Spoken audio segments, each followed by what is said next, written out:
Hello বন্ধুরা, কেমন আছেন সবাই? তো আজকে আমরা HTML সম্পর্কে জানব। HTML সম্পর্কে তেমন কিছু বলার নেই, এটা অনেকেই জানে এবং এটা খুব সোজা একটা জিনিস। তো আমরা যেটা আজকে জানবো সেটা হলো ইন্ট্রোডাকশনের। আমরা এর কোনো কোডে যাব না। তো HTML কি সেটা আমরা আগে দেখি। HTML হলো এর ফুল মিনিং, যেটা হাইপার টেক্সট মার্কআপ ল্যাঙ্গুয়েজ, মানে সোজা বাংলা ভাষায় যেটা বলে আর কি, মার্কআপ করা, নর্মালি টেক্সটগুলোকে লেখা। এটা কোনো প্রোগ্রামিং ল্যাঙ্গুয়েজ না, জাস্ট সিম্পল মার্কআপ ল্যাঙ্গুয়েজ। আর এটা ওয়েব ডিজাইন করতে লাগে। ওয়েব ডেভেলপার হতে হলে এই ল্যাঙ্গুয়েজটি সবার আগে ভালোভাবে শিখতে হয়। তো এটা শেখা খুব সহজ। এটা শিখতে পারলে আপনি ওয়েব ডিজাইন করতে পারবেন।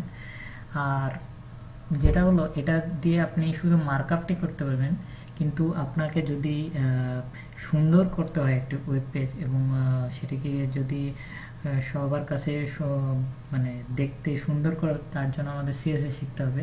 এবং সেটা যদি আরও অ্যাপ্লিকেবল করতে হয় এবং পেজটা ডাইনামিক করতে হয়, সেই সময় জাভাস্ক্রিপ্ট শিখতে হবে। এবং তার সাথে সাথে PHP প্লাস ডেটাবেস শিখলে আপনি সেটাকে ডাইনামিক ওয়েবসাইট বলতে পারবেন। আচ্ছা, তো আমরা এগুলা ধাপে ধাপে শিখবো। তো আমরা ফার্স্টে দেখি HTML-টা কি। HTML হলো অনেকগুলো ট্যাগের সম্পূর্ণ একটা মার্কআপ ল্যাঙ্গুয়েজ, ঠিক আছে? তো HTML শেখার জন্য আমাদের যে তিনটা জিনিস খুব জরুরি ভালোভাবে জানতে হবে, সেই তিনটা হলো, একটা হলো এলিমেন্ট, একটা হলো ট্যাগ, আর একটা হলো অ্যাট্রিবিউট। তো আমরা এগুলো সম্পর্কে আস্তে আস্তে জানবো। এটা শেখাটা খুব ইজি একটা জিনিস।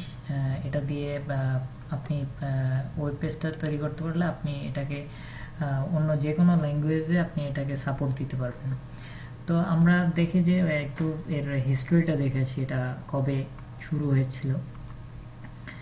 এটা 1991 সালে বার্নার্স লি নামে একজন এটা তৈরি করেন। তো এটা পরবর্তীতে বিভিন্ন ধাপে, বিভিন্ন পর্যায়ে, তো HTML2টা 1995 সালে এটা ফার্স্ট স্ট্যান্ডার্ড একটা ফরম্যাটে দেওয়া হয়।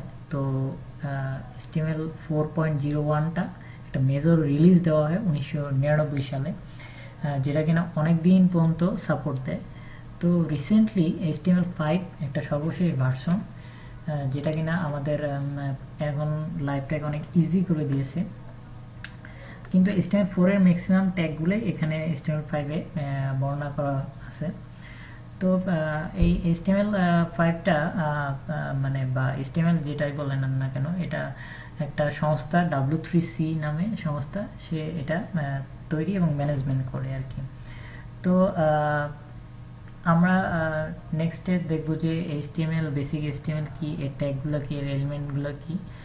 তো আজকে এই পর্যন্তই। ধন্যবাদ সবাইকে।